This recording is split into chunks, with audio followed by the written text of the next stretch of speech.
Lucky? Lucky? Nasaan ka? Oh, andyan pala kayong mga bata. Kumusta? Ako si Teacher May, ang inyong tagapagkwento ngayong araw. Alam nyo ba, maraming nawawalang mga hayop ngayon dito sa aming barangay. At sabi-sabi, may salarin. Salarin. Ito yung tawag natin sa mga taong may kasalanan o gumawa ng masama. At sabi pa ng mga kaibigan ko, nagsimula daw ang mga pagkawala ng mga hayop dito sa aming barangay. Simula nung tumira dito ang matandang babae na may lihim. Lihim. Ito naman yung mga sikreto o yung mga hindi natin sinasabi sa ibang tao. Tara mga bata, tulungan niyo kami ng aking mga kaibigan na hanapin ang mga nawawalang hayop dito sa aming barangay. Pero, mag-ingat kasi baka may bitag. Bitag. Ito yung isang patibong na ginagamit upang makahuli ng mga hayop. Kaya tara na mga bata, tunghayan na natin ang kwento ngayong araw. Buksan na natin ang ating mga mata, ang ating mga tenga, at ang ating isipan, at pakinggang maigi ang ating kwento, Ang Lihim ni Lola Pasing, isinulat at iginuhit ni Dennis Evangelista.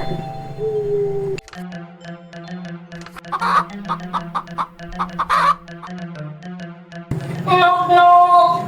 Nok-nok! Nasaan ka, Nok-nok?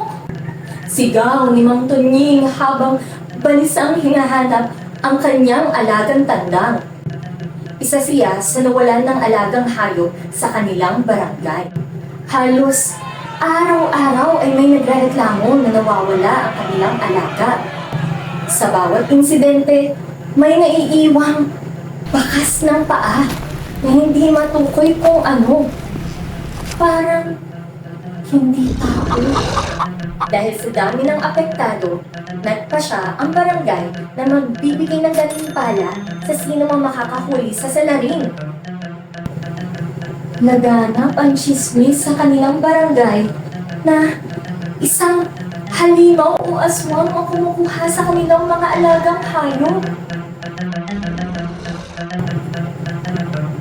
Sa taging ilog, nag-uusap ang magkakaibigan na sina Baste, Alvin, at Maymay. Nabalitaan ba ninyo ang nangyari kay Noknok? Yung manok ni Mang Tunwing? Ayun, nawala na rin, tulad ng ibang mga alagang hayop dito sa atin. Sabi ni Baste, ang leader ng kanilang grupo. Ano kayang dahilan kung bakit bigla na lang nawawala ang mga alagang hayop dito sa atin? Tanong ni Alvin. Siguro, totoong may halimaw o aswang dito sa atin. Kaya ako, hindi na ako lumalabas ng bahay kapag gumagabi na. Sino kayang susunod na mawawalan? Sanggit ni Maymay na may halong takot at pangamba. Hindi pa kayo nagtotoko? Simula nung lumipat si Lola Pasing sa lugar natin, nag-umpisa na ang pagkawala ng mga hayop dito sa ating lugar. Hinala ni Baste. Masyadong mahiwaga nga para sa akin ang katauhan ni Lola Pasing. Dagdag pa ni Maymay. Natakot ako nang minsang makasalubong ko sila sa palengke habang kasama ko si nanay. Abot hanggang baywang ang kanyang mga puting buhok at saka luma na ang kanyang mga isinusuot na damit. Kwento pa niya. Sa tingin niyo, may kinalaman ba talaga si Lola sa pagkawala ng mga hayop dito sa atin? O nagkataon lang ang lahat? Tanong ni Alvin. Alam ko na! May naisip akong plano para malaman natin. Bakit hindi natin subukang alamin kung anong ginagawa ni Lola Pasing sa mga oras na ito? Sagot ni Baste. Sigurado ka ba dyan? Pangambang tanong ni Maymay. Huwag kang mag-alala, Maymay. Ang isipin mo na lang, kapag siya nga ang salarin, may gantimpala tayong matatanggap. Sabay tapik ni Alvin sa balikat ni Maymay. May pambili na tayo ng mga bagong damit at pagkain! Dagdag pa niya. Nagpasya ang tatlong magkakaibigan na hulihin sa akto si Lola Pasing. At gaya ng mga napapanood nila sa pelikula, nagdala sila ng mga sandata tulad ng asin at bawang, mga mabibisang pangontra sa halimaw at aswang. Sa kanilang paglalakbay papunta sa bahay ni Lola Pasing, nagsimulang dumilim ang paligid. Ang bawat pagkaluskos ng dahon o kalabit ng hangin ay nagpapaigting ng kaba ng mga bata. Si Maymay na tila nanginginig sa kaba ay panay na ang tanong kung dapat bang bumalik na lang sila. Pero buo ang loob ni Baste at Alvin.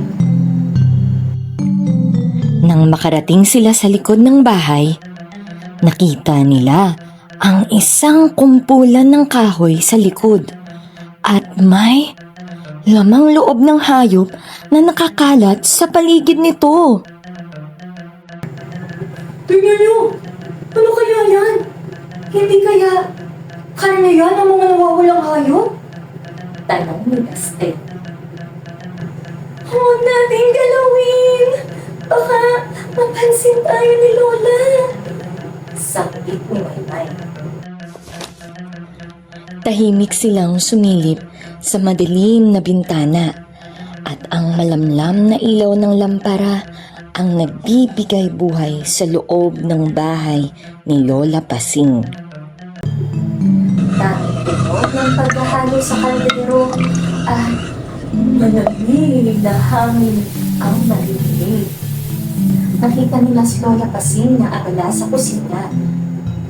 May nakasalang na malaking kaldero at hindi nila matukoy ang mga laman ng karne na nasa mesa. Maya-maya ay iniwan niya ang kaldero at pumasok muna sa isang silid na para bang may kukunin ito. Sa pagkakataong ito, pumasok na sila sa kusina. Tumambad sa kanila ang isang malaking kaldero na may kumukulong sabaw. Nakalapag naman sa mesa ang mga karne at iba pang lamang loob na hindi nila matukoy. Hala! Ano ang mga ito? Mukhang tama nga tayo na halimaw o aswang si Lola Pasing. Tingnan niyo ang mga ito. Bulong ni Alvin. Teka, mga laman loob ata ito ng kalabaw. Parehong-pareho sa mga itinitinda ni Nanay. Sagot ni Baste. Ayoko na! Umuwi na tayo! Natatakot na ako! Sabi ni Maymay. Habang abala sila, bigla na lang sumulpot si Lola Pasing sa kanilang likod. Mga bata, napadalaw kayo. Tanong ni Lola Pasing. Hindi sila nakasagot sa sobrang takot. Sa hindi inaasahang pagkakataon, bumuhos din ang malakas na ulan. Dahilan para hindi na sila makatakas. Bakit para kayong nakakita ng multo? Sabay tawa ni Lola Pasing. Mukhang gutom na kayo.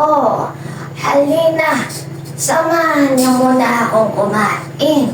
Total, kumulo na itong aking niluluto.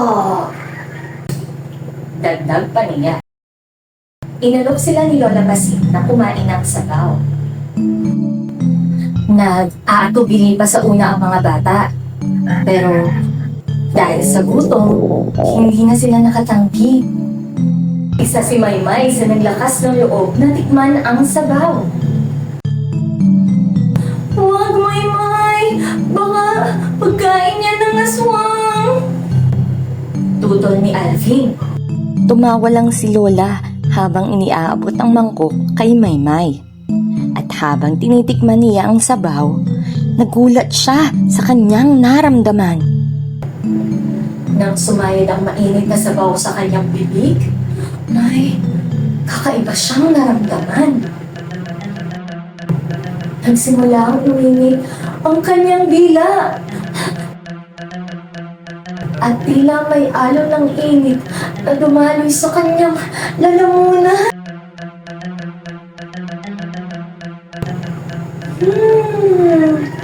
Ang sarap! Pero, teka lang, ano po itong nararamdaman ko? Sabi ni Maymay. Nag-iinit ang aking bibig! Hala! Baka magiging aswang na ako! Dagdag niya habang siya'y pinagpapawisan at naluluha.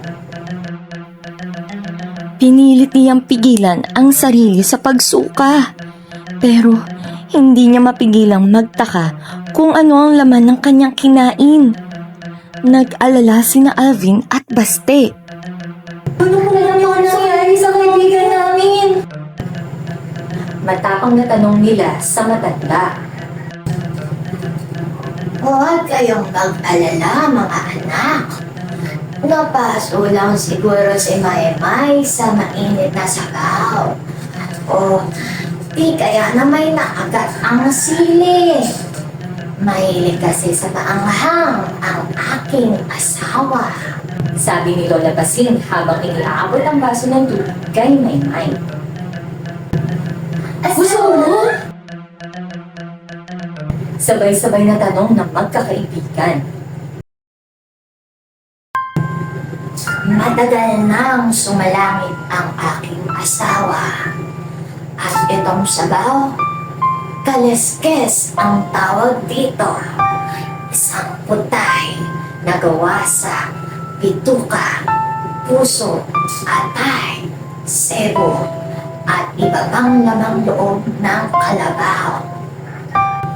Nilalagyan ko ito ng mga pampalasa tulad ng bawang, sibuyas, asin, at sili. Ito ang madalas na niluluto tuwing tag-ulan o kung may okasyon sa probinsya namin. Mukhang kakaiba, pero napakasarap. Dagdag pa niya.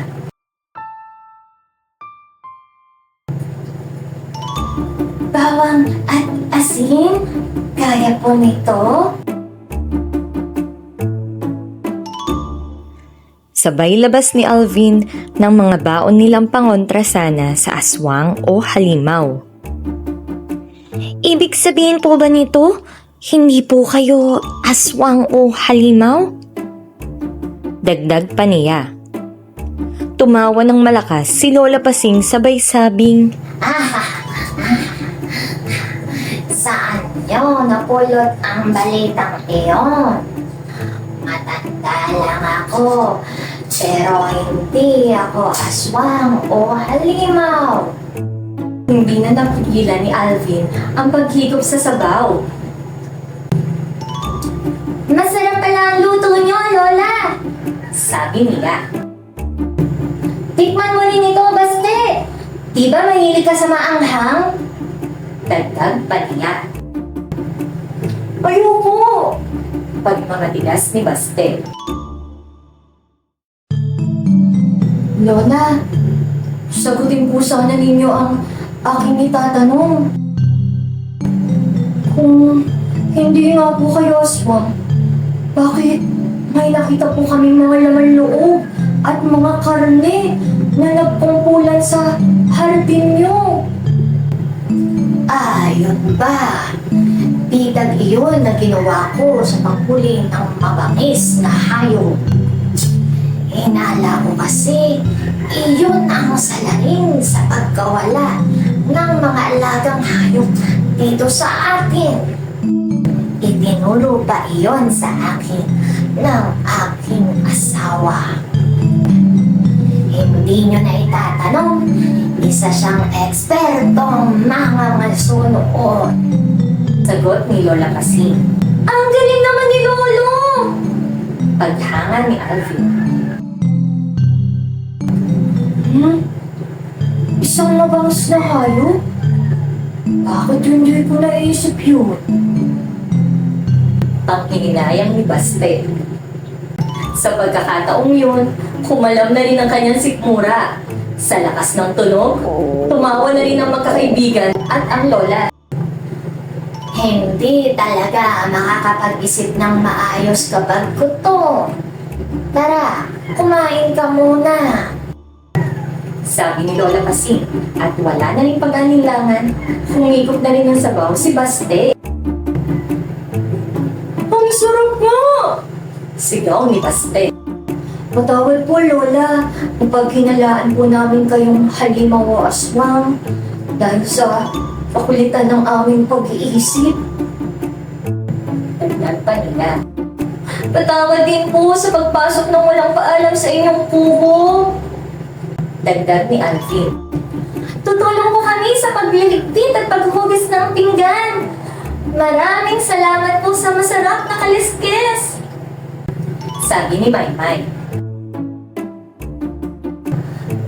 Wala iyon, mga apo. Ang mahalaga ay may natutuhan kayong aral. Sabi ni Lola Pasing. Pagkatapos maglinis, tinanong sila ni Lola. Sa tingin niyo, mga apo, ano kaya yung mabangis na hayop na umaaligid dito sa ating barangay? Hindi kaya tuko ito, Lola? Hula ni Maymay. Sa kalakihan ng tuko, mukhang hindi nito kayang ibang alagang hayop, Maymay. Singit ni Alvin. May hinala ako, pero sana tama ako sa pagkakataong ito. At para mapatunayan na kung tama ako o hindi, kailangan natin gumawa ng bitag katulad ng ginawa ni Lola. Sabi ni Baste. Ano sa tingin niyo, mga bata? Mahuhuli na kaya ng magkakaibigan ang mabangis na hayop sa tulong ni Lola? Tingnan natin. Pagka-uwi ni Baste sa kanilang bahay, tinanong niya ang kanyang nanay at tatay. Bakit po nag-iisa lamang si Lola Pasing sa kanyang kubo? Ganito kasi yun, anak. Matagal nang nakatira sa kubo ang pamilya ni Lola Pasing. Tapos, umuwi na lang uli siya sa kubo noong nagpaalam na si Lolo. Nagsilakihan at nagsipag-asawa na rin ang kanyang mga anak. Kaya napalayo na rin sila. Hira na rin silang makabisita sa kanya. Sagot ng kanyang tatay. Noong bata kami, sa hardin niya kami naglalaro kasama ang kanyang mga anak. Balita ko, ayaw na rin niyang sumama sa kanyang anak sa malayong lugar. Mas gusto niyang mag-isang mamuhay sa kubo. Dagdag ng kanyang nanay. Ano po ba? Maraming salamat po. Kung papayag po kayo, nanay, tatay, bibisitahin ko po si Lola Pasing at tutulungan ko po sa gawaing bahay. Isasama ko na rin po sina Maymay at Alvin. Paalam ni Baste. Walang problema sa amin, anak. Masaya kaming marinig yan galing sa'yo. Laking tuwa ng kanyang tatay. Basta, huwag kayong papagabi ha. Bili ng kanyang nanay. Opo, nanay, tatay. Sabay yakap ni Baste sa kanyang mga magulang. Kinabukasan sa kubo ni Lola Pasing, nagsimula na silang turuan sa paggawa ng bitag. Ang bitag na itinuro sa kanila ay ang bitag na makakahuli sa mabangis na hayop, ngunit hindi niya ito ikakapinsala o ikapapahamak. Naglatag na rin sila ng mga pain gaya ng laman loob o anumang karne. Sa sumunod na araw, nag-ipon ang magkakaibigan sa bakuran ni Lola Pasing. Isang kakaibang ingay ang narinig nila sa likuran ng mga halaman. Ano yun? Tanong ni Baste habang ang puso nila ay kumakabog.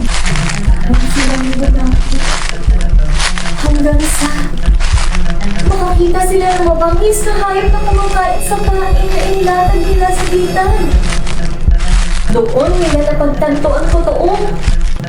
Lumantad na isang malaking bayawa na hindi makawala sa bitan. Tama ang hinala natin, Lola! Sabi ni Baste. Nagtagumpay tayo, mga anak. Sanggit ni Lola. Dali-dali nilang ibinalita sa barangay hall ang pangyayari. Dala ng mga tamang pangtali sa bayawak, pinuntahan na ang kapitan ng lugar.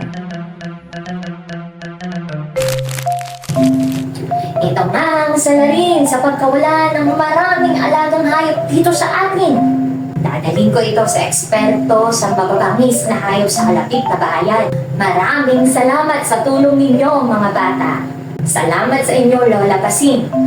Dahil dito, gaya ng aking naipangako, may matatanggap kayong gantimpala. Sabi ni Kapitan. Kap, kung maaari po sana, kay Lola Pasing niyo po ibigay ang gantimpala. Siya po ang nagturo sa amin sa paggawa ng bitag. Paglilinaw ni Baste. At isa pa po, para makapag-umpisa na po si Lola sa isang maliit na kainan. Masarap po kasi magluto si Lola ng kaliskes. Dagdag ni Alfie. Tara rin po makapagsuot si Lola ng magagandang damit. Gaya ko po. Pabirong dagdag ni Maymay. Paniguradong tuwang-tuwa ang mga magulang niyo sa inyo. Di nagtagal, nakapagtayo na rin ng maliit na karinderya si Lola Pasing. Dinarayo na rin ito, hindi lang ng mga tao sa kanilang barangay. Ganon din ang mga dayo at ang mga taga-kagulang barangay. Sa bakanting oras ng magkakaibigan, lagi silang nasa karinderya para tumulong at muling tikman ang masarap na kaliskes ni Lola Pasing. Hay, salamat mga bata. Nakita ko na rin si Blackie. Naghanap lang pala ng pagkain dyan sa labas. Nagustuhan niyo ba ang kwento ngayong araw? Anong inyong natutunan? Tama, natutunan natin na huwag agad manghusga sa ating kapwa. At napakahalaga ng pagtutulungan sa ating barangay na kinabibilangan. Kaya kayo mga bata ha, inaasahan ko na maiisabuhay nyo ang aral na natutuhan natin sa kwentong Ang Lihim ni Lola Pasing na sinulat at iginuhit ni Dennis Evangelista. Ako muli si Teacher May, ang inyong tagapagkwento ngayong araw. Hanggang sa muli mga bata!